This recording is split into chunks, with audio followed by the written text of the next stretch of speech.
Awesome. Thanks for having me. Really excited to be teaching you guys today. I do a lot of public good speaking, and it's always awesome to be part of a hackathon. You just got this cool feeling of like energy, and everyone's excited about building stuff. And today I'm hoping to teach you guys something about building on Ethereum. So my name is Kevin Jones. I'm a Solidity developer. Let me go ahead and start sharing my screen here, and boom, All right, cool. Can you guys see my screen okay? We're good? Yep, should be good. Yep, okay, good. So my name is Kevin Jones. I work full-time for a company called NGINX, which is kind of a traditional like Web 2 application. You may have probably heard of it before. It's the #1 most used web server on the internet today. And it's kind of like reverse proxy, standard HTTP2 kind of HTTP1 and HTTP2 tool, TCP UDP. It's kind of a Web 2.0 tool, and it's commonly used for a lot of different things. But I've been building on Ethereum for the last couple of years in more of a Web 3 style, and that's kind of what I'm excited to talk to you guys about today.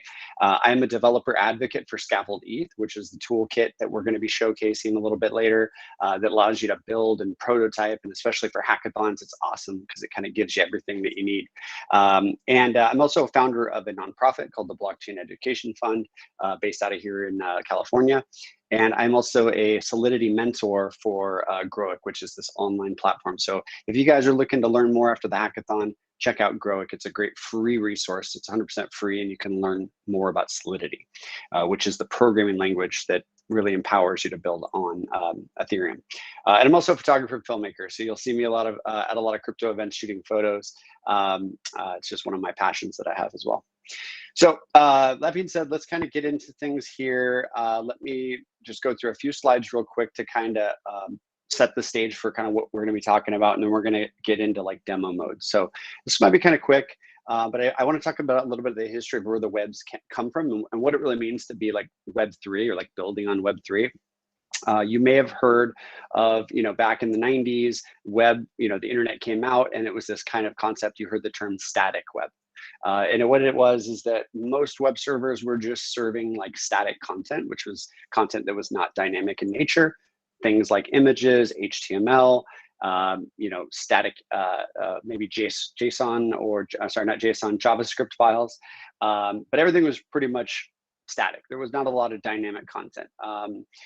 The web obviously quickly evolved, and a lot of protocols were being built in this kind of new age. The Web 2.0 was all the way from the late 90s to up into the mid 2000s, or actually all the way through the 2000s, even to this day, right? And really this concept of like the static web turned into more of a dynamic experience, right? You're building applications, you're building HTTP applications, but you're also thinking about things like databases that are being served over TCP. You're start thinking about more maybe UDP capabilities and ways to like optimize connections over UDP.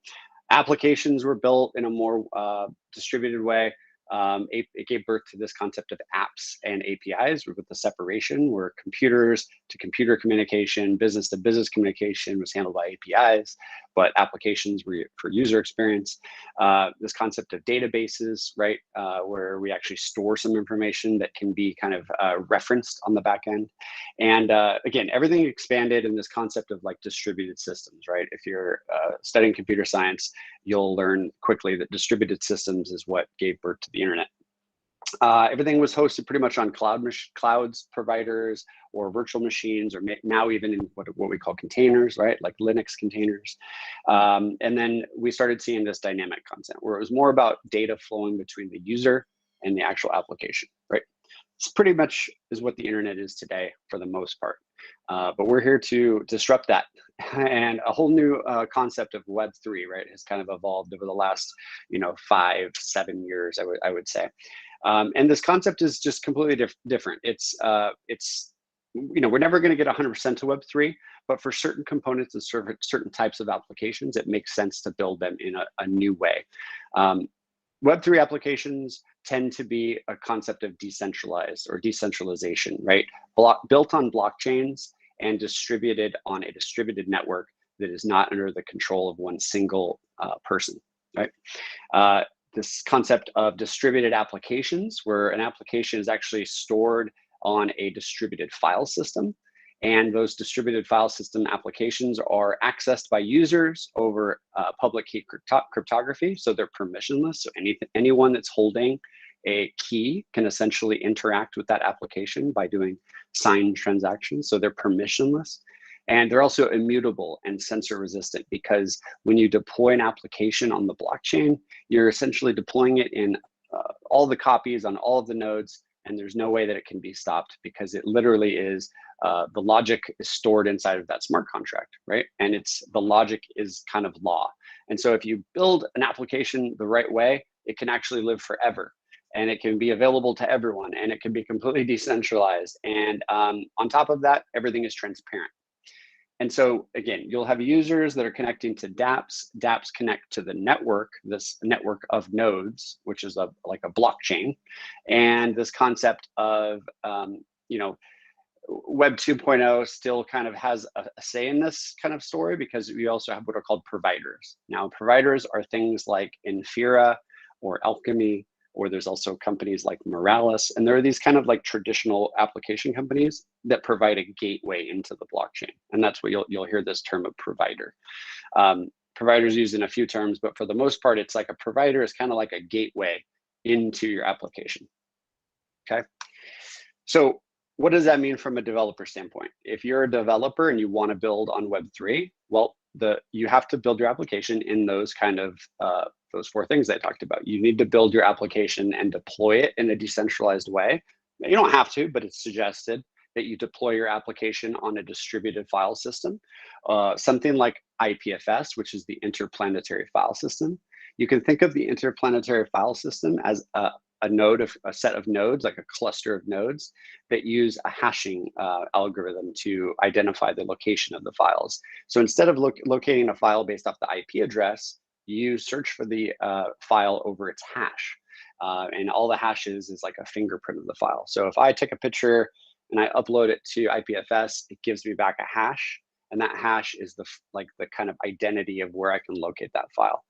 There's also protocols like Arweave, which allow you to deploy your application on a more permanent decentralized network in another blockchain-based way, and then you can store that file forever.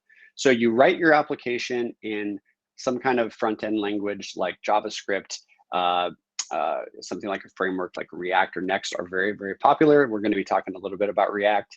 And then you also deploy your application on a distributed file system, right?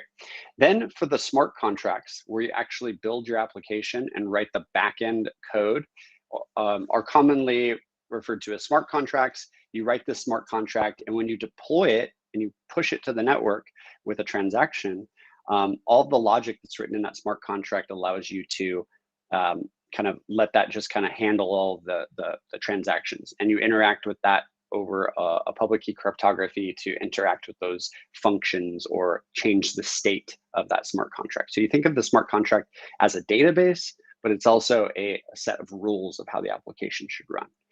And this removes the need for any intermediary. You don't need Google Cloud, you don't need AWS, you don't need Heroku, you don't need any of this stuff. You deploy your application on the blockchain. You just need a connection to the blockchain. If you run your own full node, you don't even need a provider.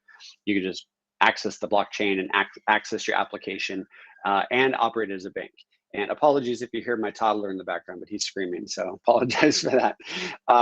But everything is written in specialized languages. So the most common one is Solidity. That's what we're going to be talking to about today. And then when you interact with your smart contract through the front end, you use a JavaScript library, API library. So some commonly known ones are Web3.js and Ethers.js. We're going to be, Scaffold-ETH uses Ethers.js. And again, if you need a way into the blockchain, you don't want to run your own node, you can use what's called a provider. And a provider is just this kind of like gateway. You can consider it like a gateway into the blockchain network.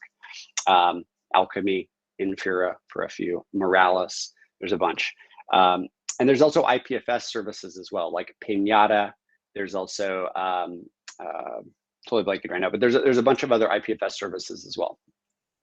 So as you push your application, it gets built onto or I should say distributed across the network and verified by the form of consensus that happens in the network. We're not going to get too much into that because a lot of that just happens automatically. You don't need to know that stuff when you're a developer necessarily right away. But what happens is these kind of transactions get pulled together and they get pushed into what are called blocks. And with Ethereum, those blocks are about every 15 seconds. So if you push a contract or a smart contract to the network, you can kind of guarantee, as long as you paid enough money to distribute that smart contract across the network with what's called gas, you can basically get your transaction or get your code put onto the blockchain into a block. And then these blocks are built off of each other as they build. So each block is kind of like a chain link between the previous block using hashing as well. So you can basically, the longer the block is, the more strong, I guess you could say, or the more verifiable that data is, right? The more verified blocks that get built on top of that, okay? So what is Solidity? So we talked about Solidity. Solidity is the most commonly used language, right? People also write in what's called Rust. There's also some other languages, but Solidity is kind of the most popular. And it's probably the easiest to work with, in my opinion, just because it's statically typed. It uses this curly braces type of format.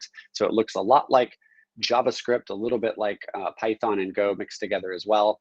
It's object oriented and it's very high level. And when you compile it down, it compiles down into bytecode, which is like a low-level language, right? Or a low-level version of the code.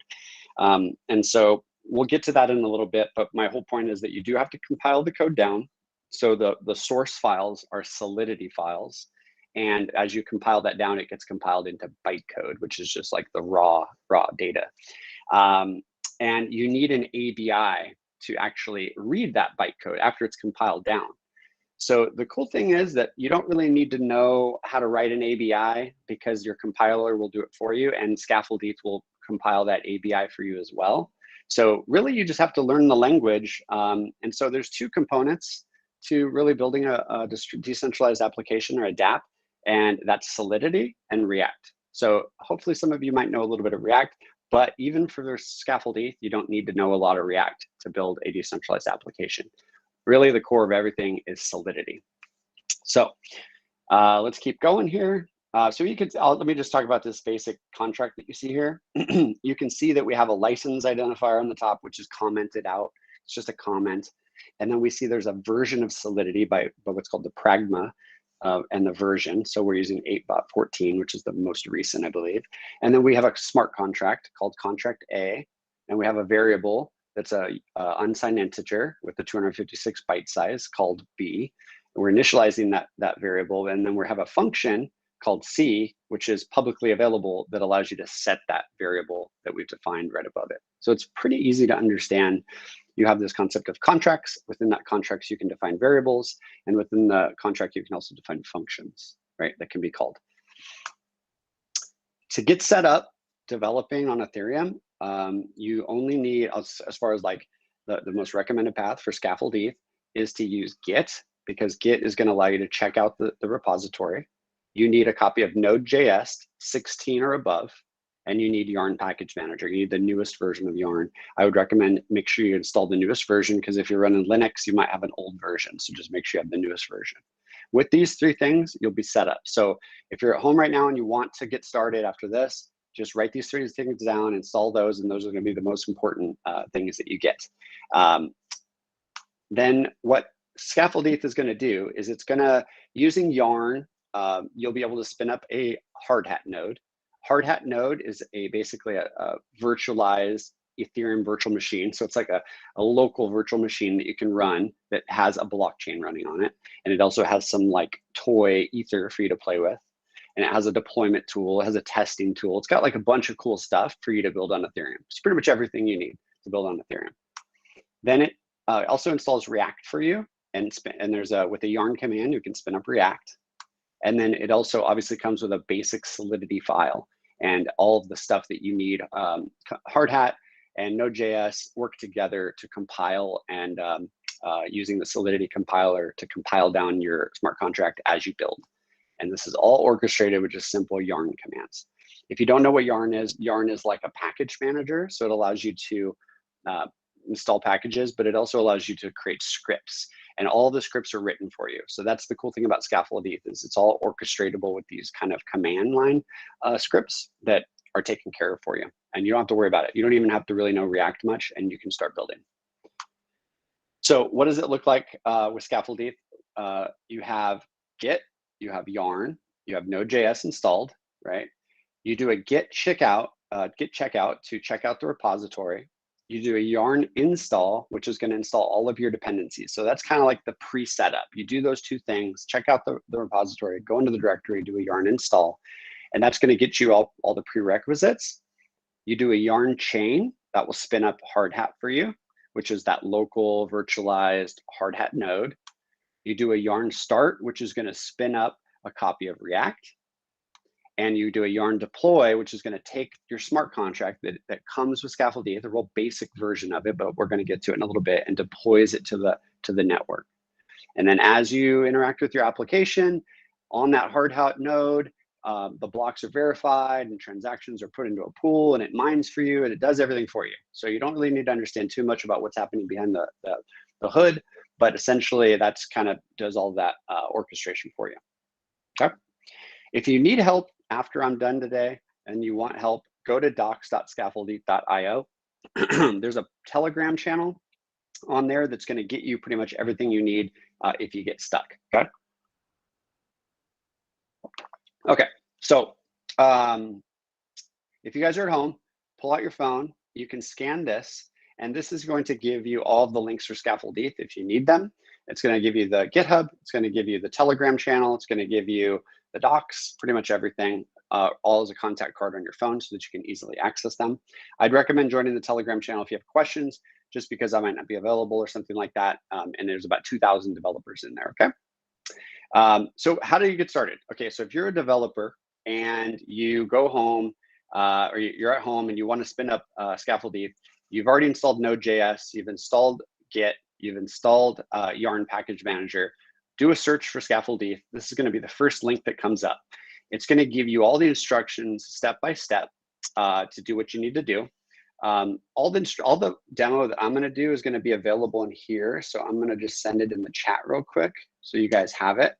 But this is a good starting point if you don't want to do my full demo and you just want to kind of experiment by yourself. All the instructions are in here in the GitHub, right? And after you get set up and you want to start toying around, what I recommend doing is going to Solidity by Example. Solidity by Example is this kind of like page that gives you kind of like hello world, and then how you define data types, how you define variables, how you do constants, you know, how you transact in what's called Ether and Way, and what's the difference. So this, if you go through these, and there's also videos, this is an awesome resource for people getting started on building on Ethereum. And you can start toying with this stuff by putting it into Scaffold-ETH, okay? So Solidity by Example, great one. After the hackathon, when you guys are all done and you've had some experience toying with it and you want to level up past and beyond what you've learned, go to speedrunethereum.com. It's got all these challenges that will teach you like how to build an NFT, how to build a staking app, how to build a token vendor. You go through these quests and you submit and you be part of the community, and eventually you get invited to what's called the Build Guild or the Butle. But it's basically a group of developers that are Web3 developers. Highly recommend it. So yeah, I'm gonna go through a demo. The demo I put in the chat is we're gonna walk through today. And we can see here that we have an app running, or we don't have an app running yet, but it's gonna be running on localhost. And what we can do now is let's just get started. Let's take a look at our directory. So I've kind of already kind of got started here before, and I just checked out the GitHub for previously, because I don't want you guys to have to wait for it to download. And I've also gone ahead and I've done a Yarn install. Okay, so I've come in here and I've already installed all of the dependencies, but you'll need to do that. Do a Yarn install. It takes about a minute, maybe 2 minutes, depending on your internet connection. And it's going to spin up, or not going to spin up anything. It's just going to install all those dependencies locally inside this directory. Okay. Then what we can do is we can do a Yarn chain. We talked about this before. Now you'll see in my window, I have 3 windows up. Okay, I've got my top left window, which is going to be my Hardhat node. And then I've also got my top right window, which is going to be my React node. So I'm going to have 2 windows up. all the time, pretty much. You're actually gonna have all three windows up all the time. On the left, hard hat. On the right, React, okay? So hard hat's already running. We can see that we have a blockchain running on port 8545 that's available on localhost via JSON RPC. And we also have React starting. That's gonna take about a minute. Then on this bottom tab, we're gonna be able to do all of our deployments. And this is the kind of the one you're gonna work in mostly, okay? We can see here that now that React started, we already got a contract call, but it's not working because there's no deployment. So let's do a deploy, okay? Yarn deploy. So with 3 commands, now we just did our deploy. So we got React's up, our deployment's done. We can tell here that we did a contract call. It looks like it read successfully. Now you get some kind of like console output here on the top left. If there's any errors with your React code, you're gonna be able to see them on the right. And we can see that we have a contract, right? Sorry, this is a transaction. Contract is here. So this is the address of the contract. And we can see how much gas it took. Now, I didn't talk about gas too much, but you can think of gas as this kind of like money that you need to pay to publish your smart contract to the network. So anytime you want to change state on the Ethereum virtual machine, because it's a distributed network, you have to pay some money because all the people on the network have to take a copy of your code and put it on their block. And they'd have to do that in some kind of consensus layer mechanism, which right now it's proof of work. Maybe it's proof of stake, which in the future, Ethereum is moving to proof of stake. But either way, you have to pay this gas to put your data on the network. Okay, so anytime you're changing state, you have to use gas. Okay, but you don't have to worry about that with Scaffold-ETH because it does that for you. It automatically figures out how much gas you need. And then it tells us how long we took it to deploy it. So it took 4 seconds. Okay. Now I'm going to open up. Actually, let's not do that yet. Let's take a look at the UI. Okay. So here we have the UI. Let me zoom in just a little bit. The cool thing about Scaffold-ETH is it's got this kind of like application already ready for you to go. It's kind of like an IDE, but it's a little cooler than that because you're actually running it locally and you have a little more control over it.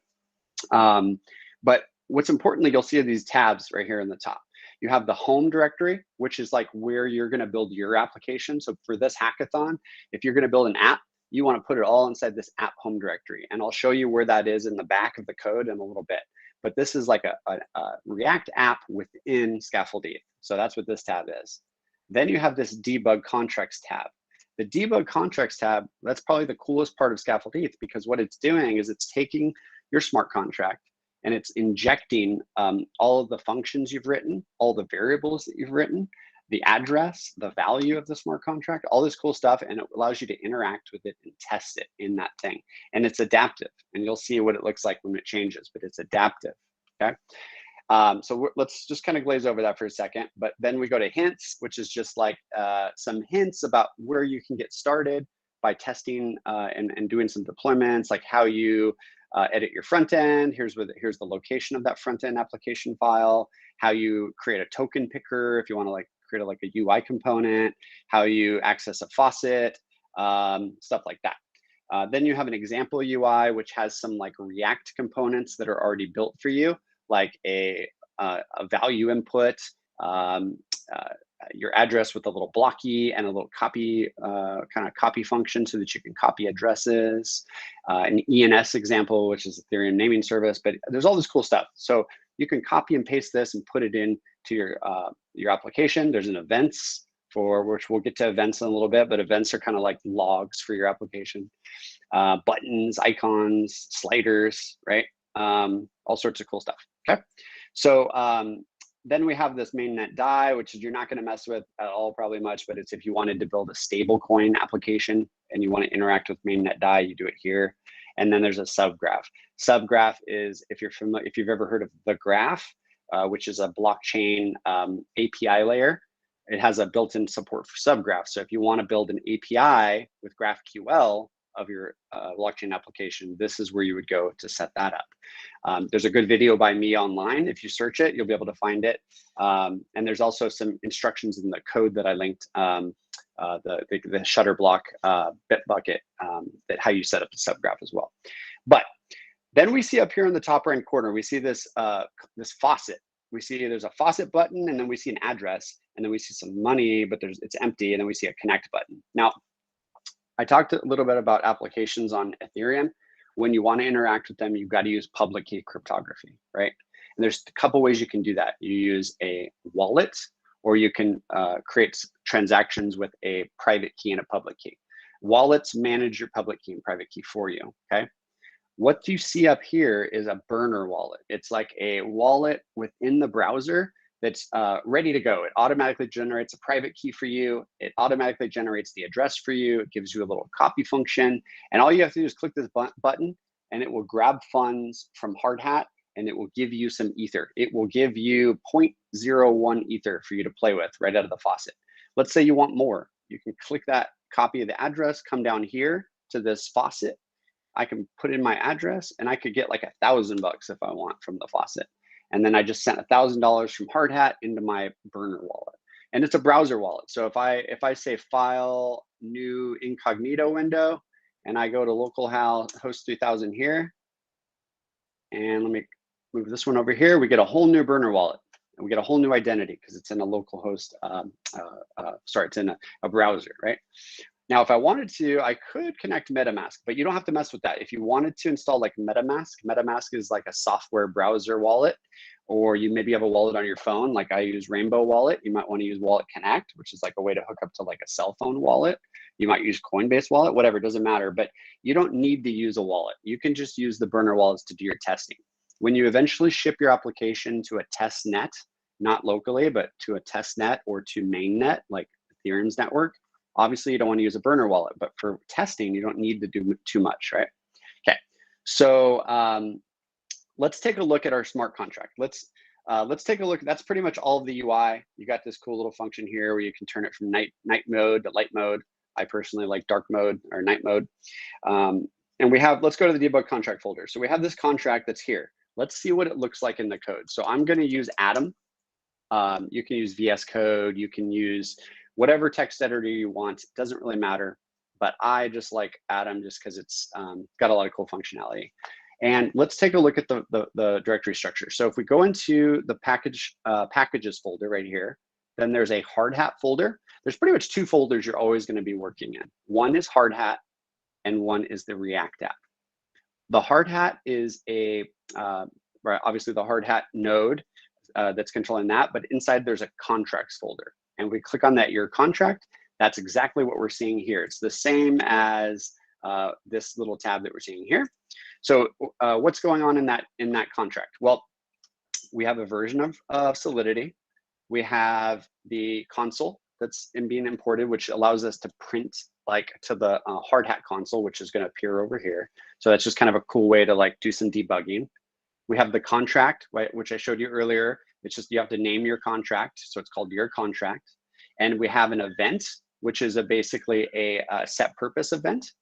And then we have a string that's being created. That's a public string called purpose. It's just a variable. We have a constructor, just like in like JavaScript, you can deploy with a constructor. And then you have a function that allows us to update that purpose. So we can pass in a new string and change that purpose. And then we utilize the event here to do a emit, which emits the event. Again, you can think of events as kind of like logs, right? And this one is comprised of two things, an address and a string. So the address is the sender and the string is the purpose. And then we console log that, and console log is the Hardhat console log so that it'll print over here.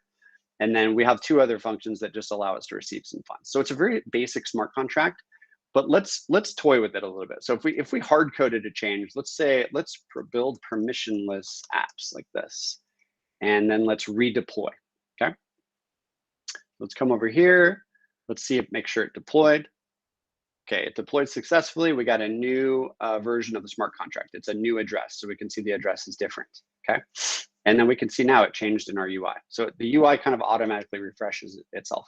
So now we can actually interact with that thing. So let's do I don't know, Toronto like this and hit send.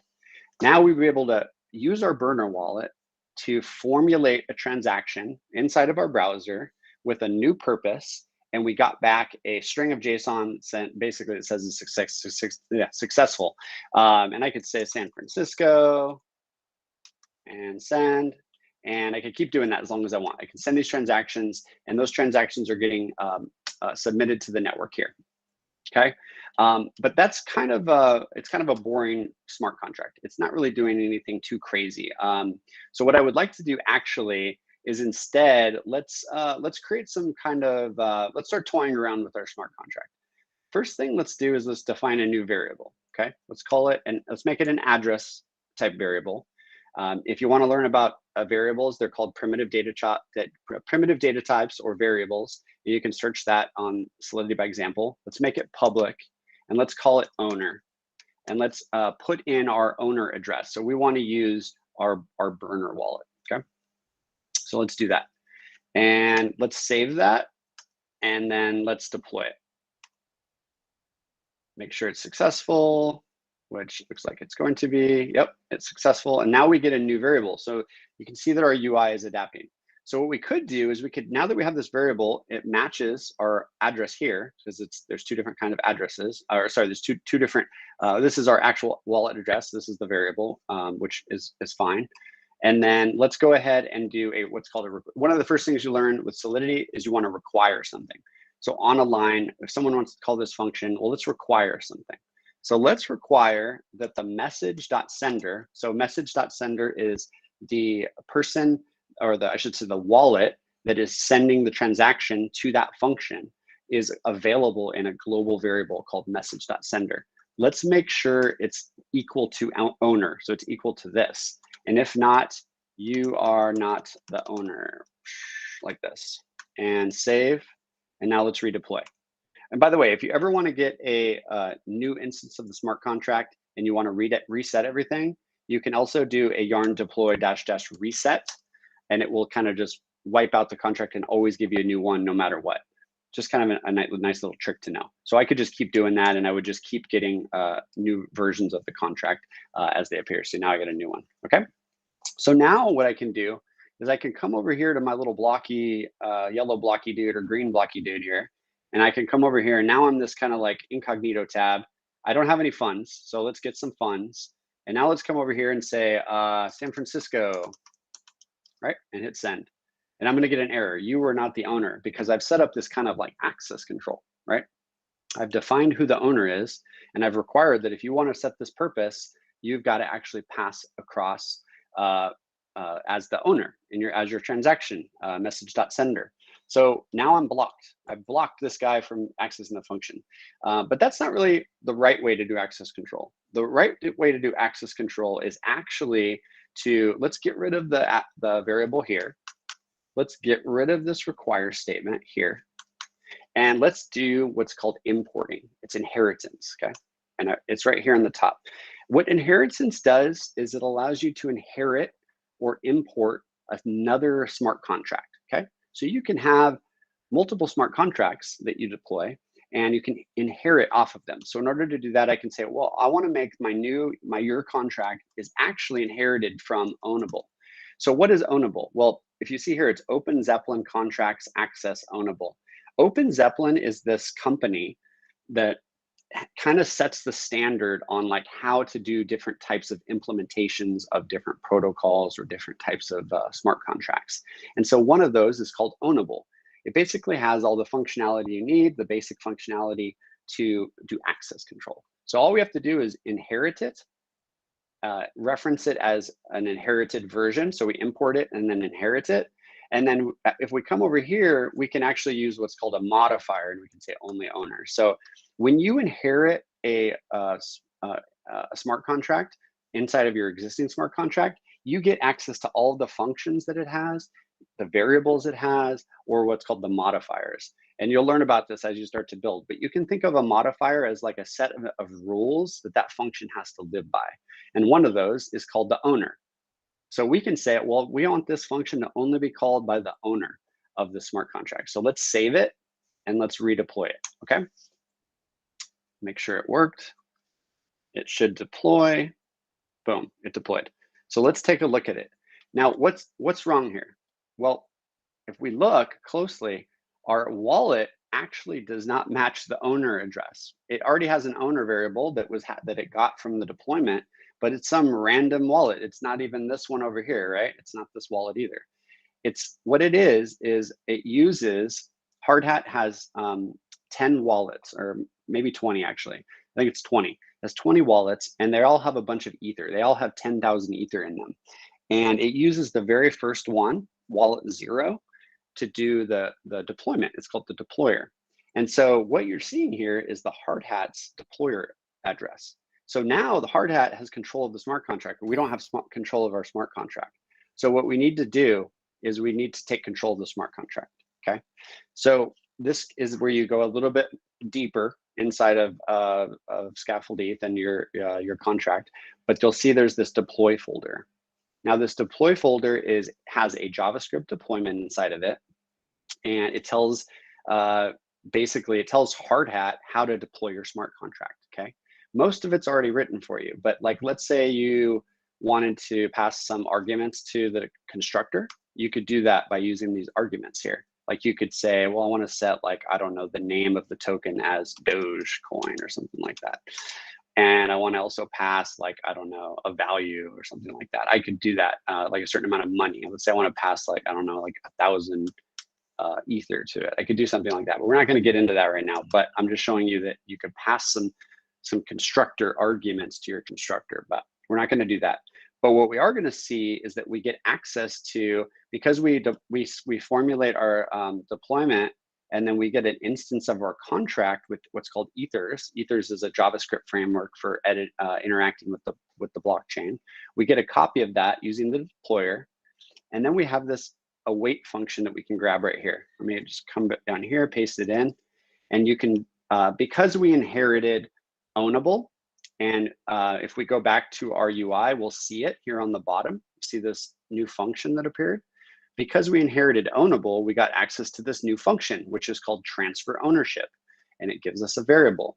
And we don't have access to the smart contract with this account, but if what we could do is do it during the deployment. So we can take it here, paste our burner wallet in this thing right here, and let me save it real quick, and let me deploy again.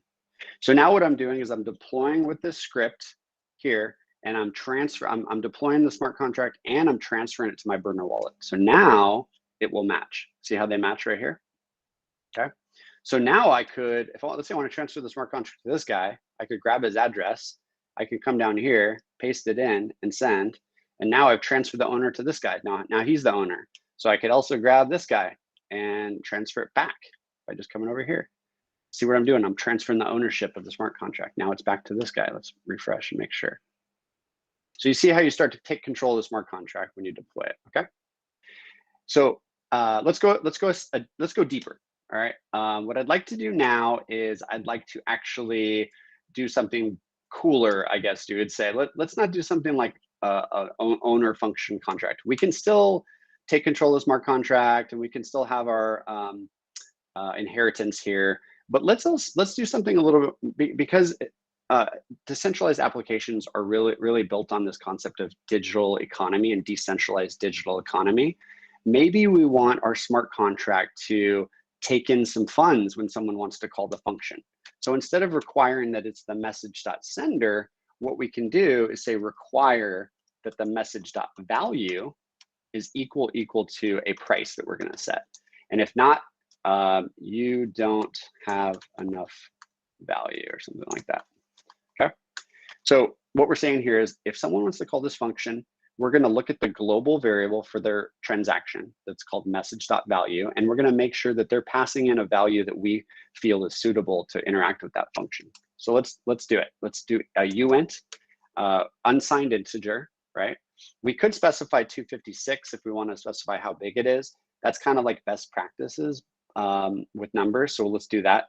Public price, and we're going to make it 0.001 Ether. Okay. Boom. Now, what is Ether? We talked a little bit about it. I think you guys know what Ether is. If you're a cool kid these days, you probably know what Ethereum is. You know, if you have one Ether, you got a lot of money, right? So Ether can be broken down into smaller increments. And actually, when you interact on this the blockchain, you actually interact in what's called Way. Way is the price, whatever you're formulating is 10 times, that price is times 10 to the 18th power, okay? So we're gonna get to that in a second, but what we're saying is if someone wants to interact with the smart contract, they need to pass in 0.001 Ether, okay? And if not, we're gonna tell them you don't have enough money or enough value. One thing we have to add is we have to make this function payable. So it's a public function and it's gotta be payable, just like these ones down here, so that it can receive some Ether.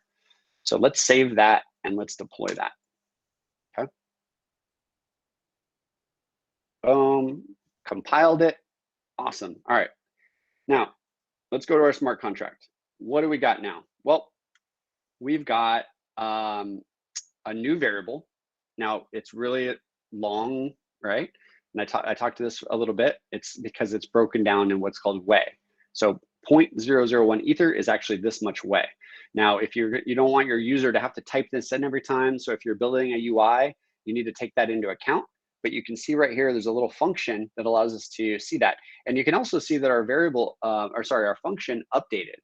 Now it lets us do, so we can do Toronto like this, and we have to send some value. So it knows now that this is a payable function.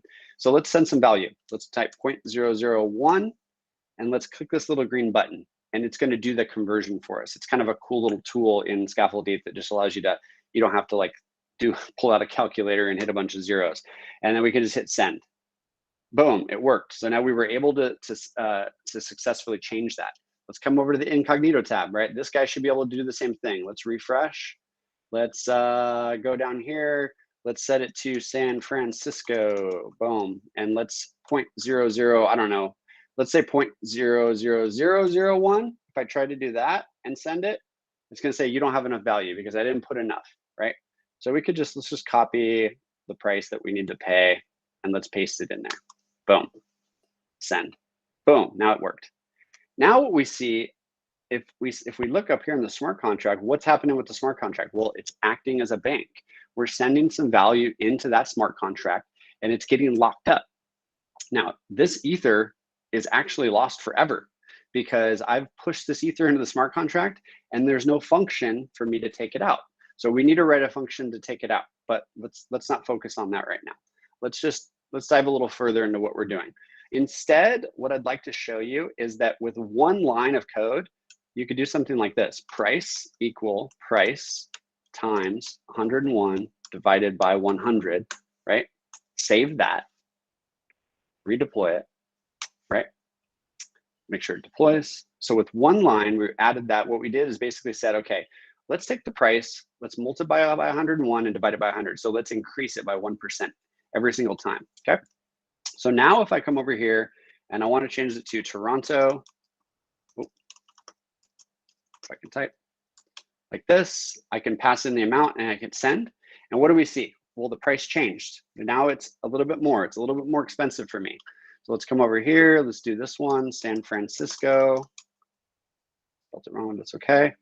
Don't have enough value. Oh, because I tried to use 0.001 anyway. So let's copy this one, let's paste it in, send, boom. The price keeps going up. So we can see here, if we refresh, let's go ahead and do that, boom, price went up again. So with one little simple line, we're able to change the kind of behavior of our smart contract. So that's kind of the power of Solidity, okay? So now what we should do is probably make a variable to like take out the value, right? So let's do that next. Let's go to, well, let's create a new function. Okay, function. Oh, we'll call it withdraw. If I can spell. We'll make it public. And we will do a couple things. Oh, well, and by the way, this one's important because we're going to take money out of the contract. Well, do we want anyone to take money out of the contract? No. So let's use that power of ownable. So let's just only let the owner do that. Okay. And let's do something. Let's say let's set a Boolean called success. If not, we won't set one.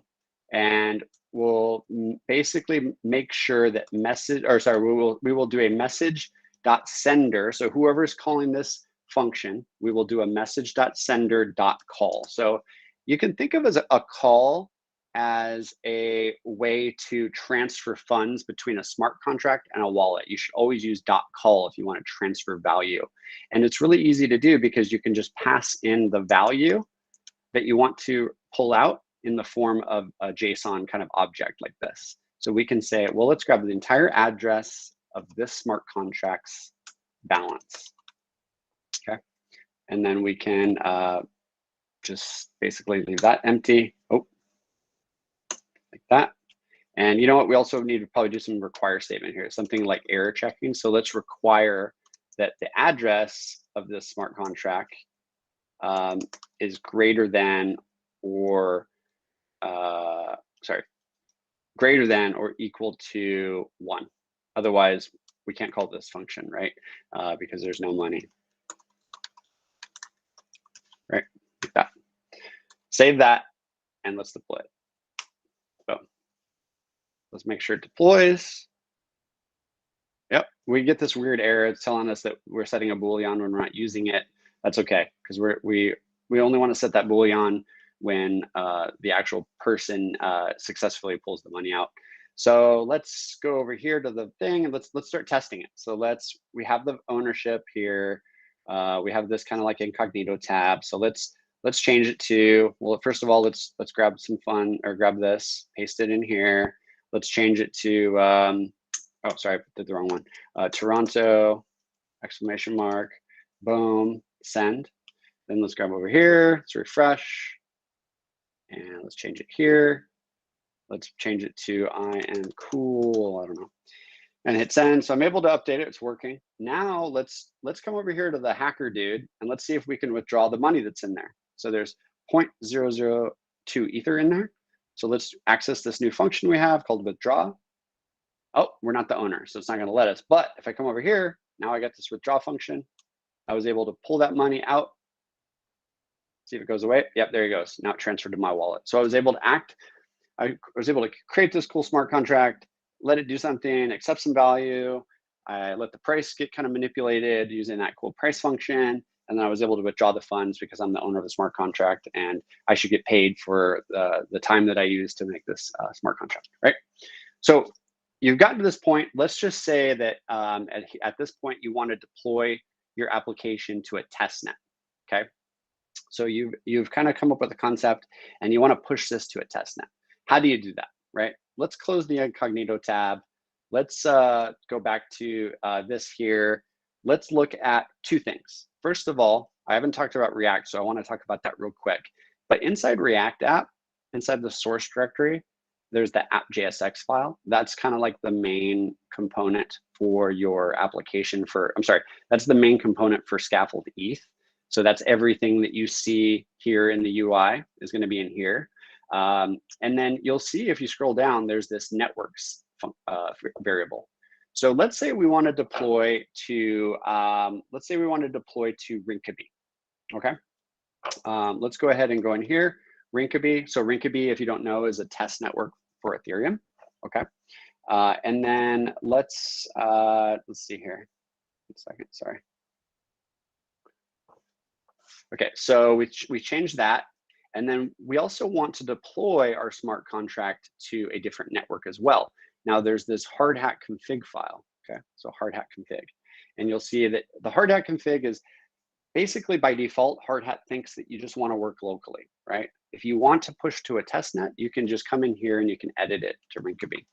You can also do this by just doing a yarn deploy -- network space Rinkeby, but I like to just come in here and change it because it just, if you're working on Rinkeby, then you don't have to have to remember where you are. So let's just change that. And then we're going to come over here. If we try to deploy, let's try to deploy. Let's not do a reset. Let's just do a deploy. Let me come this up right here. We're going to get an error, okay? And the reason why is because our deployer account out of the box doesn't come with any funds on a test net.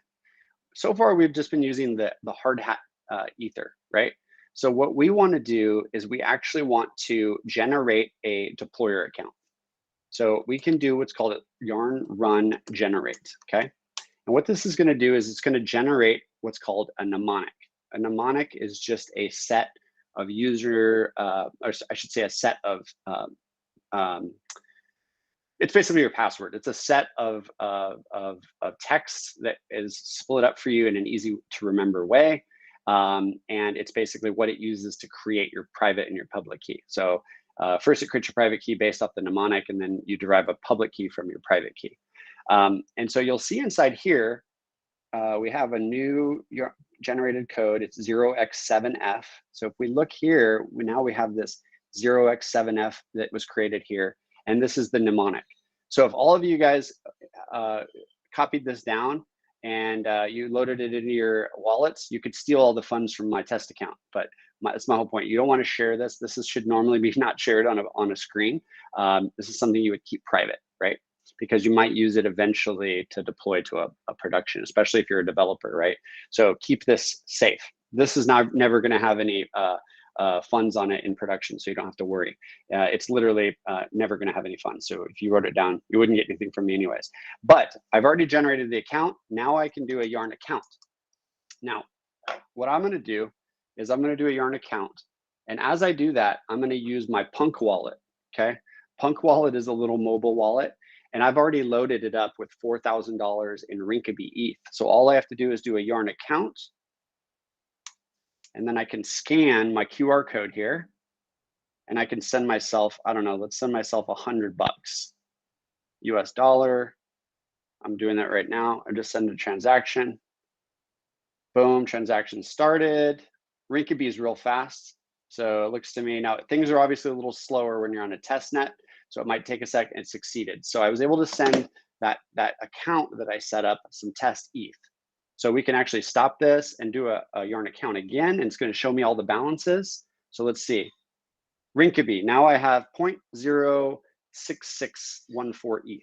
So now I'm good. I got some ETH. So now what I can do is I can do a Yarn deploy. Boom. So let's see, make sure it works. It's going to be a little bit slower. Let's see if it worked. We send the transaction. Remember, this was a lot quicker before, but because it's a test net, we got to formulate this transaction, and we're going to send it across the network. Okay, it's going to do that. Might take a second. While it's doing that, let me go back. Oh, there it goes. It worked. Yeah, we deployed. All right, we deployed to a test net. So we built an application together today. We deployed it to a test net. Now let's go over here and let's load up our app again. We've already changed the network, so we're on Rinkeby, but guess what? We're using the burner wallet. So let's connect MetaMask. And let's change to the right network using MetaMask. You guys can't see it, but I have a switch network here. And boom, all right, cool. My application is fully running on Rinkeby. And that's it. I was able to deploy my application. I have some Play ETH in my cryptomastery.eth account, and I could start interacting with it. So I could actually say like, yo, this is on Rinkeby. Like that. Formulate, grab my price, come over here, paste it in, send. Now I got to sign the transaction. So you guys can't see this, but I have to come in here to because I have some test Ether already on this account, and I got to sign the transaction because it's not a burner wallet. I'm using MetaMask. So now we see that my transaction started. Again, it's a test net, but it might be a little bit slower. And cool, it worked. Now let's take it a step further. One more thing we can do. We're running localhost here. Let's just do Yarn Surge. What is Surge? Surge is a free, oh, why is that not working? Thought I could do a Yarn Surge. Oh, I gotta do a Yarn build first. So do a Yarn build. What Yarn build does is it takes your application and it like optimizes it and it builds it ready to be deployed on the internet for you, right? So it's going to do things like condense the application files. It's going to make sure that all the data structure is good. So that might take a sec to run. So while that's doing that, let me just go back real quick. And I know we're getting close on time, but I'm going to be respectful of that. But let me just show you one more thing real quick. Now, inside of this React app, under views, you have, I showed you the app JSX file. You have your home JSX. So this is where you're going to build your app. If you want to add your own UI, you want to add anything like that, then you can basically do that. you can see that it's got all the components all right here as well. So you can look at the components that come. It comes with a bunch of components. It also comes with a bunch of hooks, like to check gas price, you know, to do different things. It's got some helpers. It's got the theme, the light mode and dark mode in there. So you can kind of mess with that if you need to change anything. So you have like all sorts of cool stuff with React here. You have your package.json, which tells it which version of files. If you want to add something to React, you can throw it into that package.json file or just add it. So that's deploying. While that's doing that, let's see if we can wait for that to do it, and let's see if there's any questions. Does anyone have questions?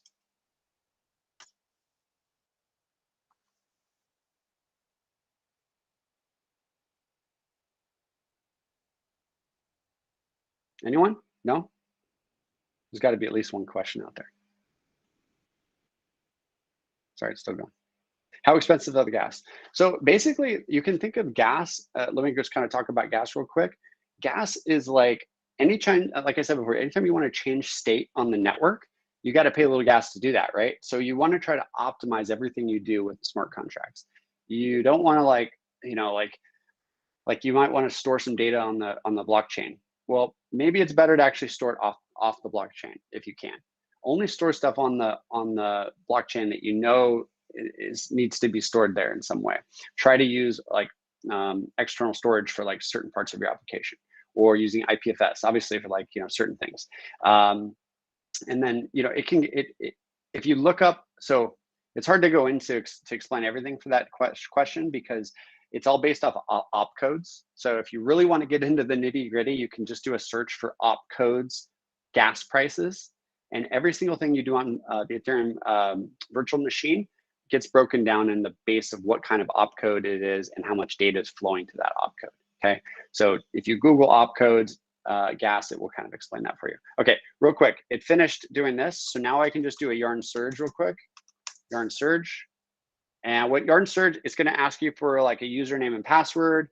I've already kind of created one, but let's just call this one, we're going to call it Toronto Kevin, like that, surge.sh. It's going to grab all my static files, upload them for me, and distribute it. So now all I have to do is come over here, and let's just grab that URI. And now our application is completely deployed on the internet. So it's on Rinkeby, and it's deployed to Surge.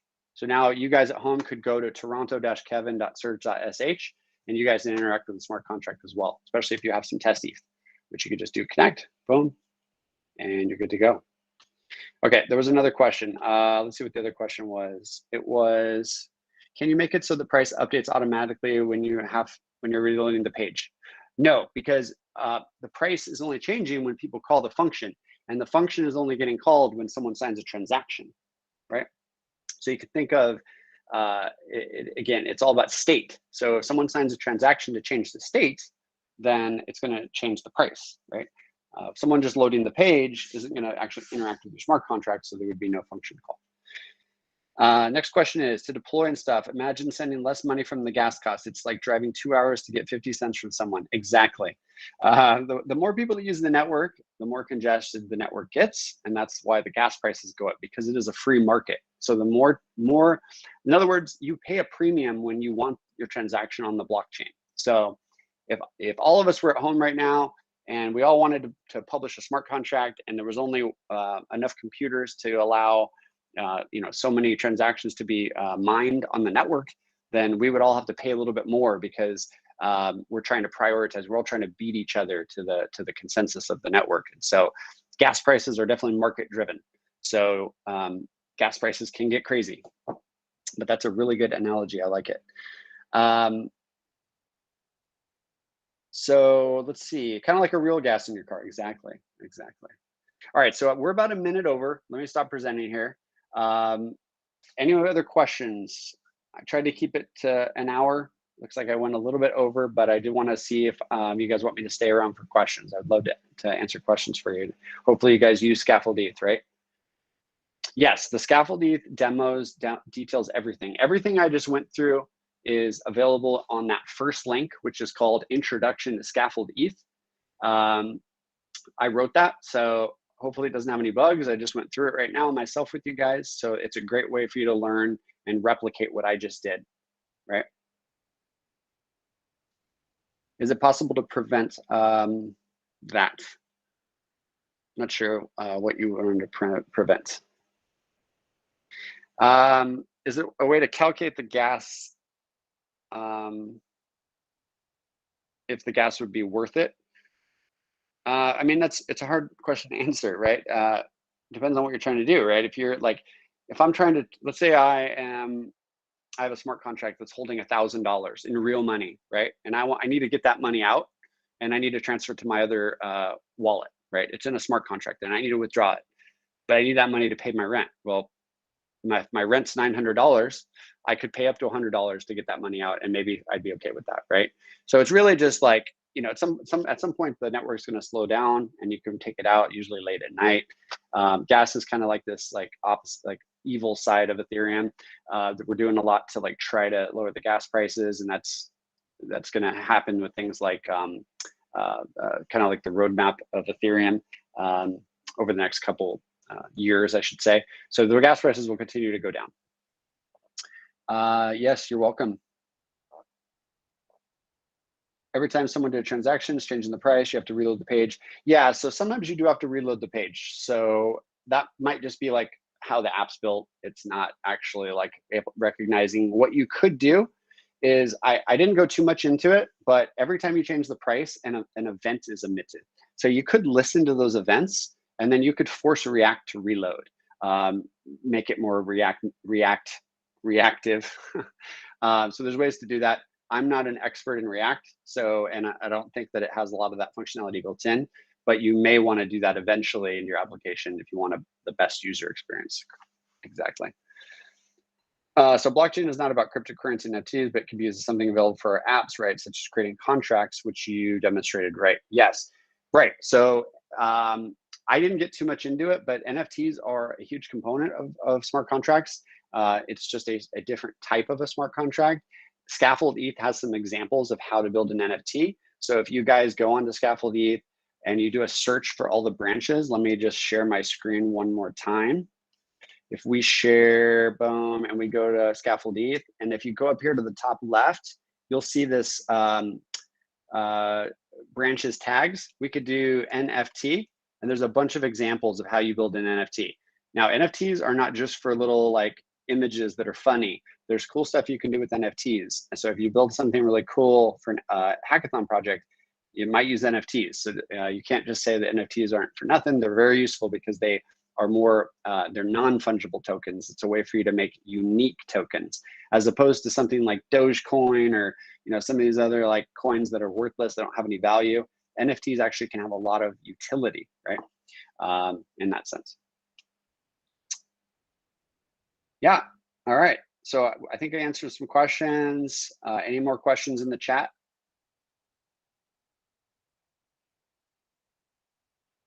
You're welcome, guys. I hope this was useful. Hopefully you guys will have access to recording so you can go through it again if I went too fast. I did try to concise everything in there, but yeah, I'm really happy for you guys. Good luck on the hackathon, guys. And I hope that you guys build something cool. So. Hey, Kevin. Hey. Thank you so much for coming over today. Like coming to do the workshop. I know you are really, really busy. You're heading back. Where are you going this weekend? Well, I was just in Mexico City. Sunday, I'll be at the Chase Center in San Francisco for an Ethereum conference. And then in a couple of weeks, I'll be going to LA. And then I'm going to, where am I going next? I can't even remember it. Bogota. So I'll be in Bogota, ETH Bogota. Dang. Okay. That's like some ETH events in like a month.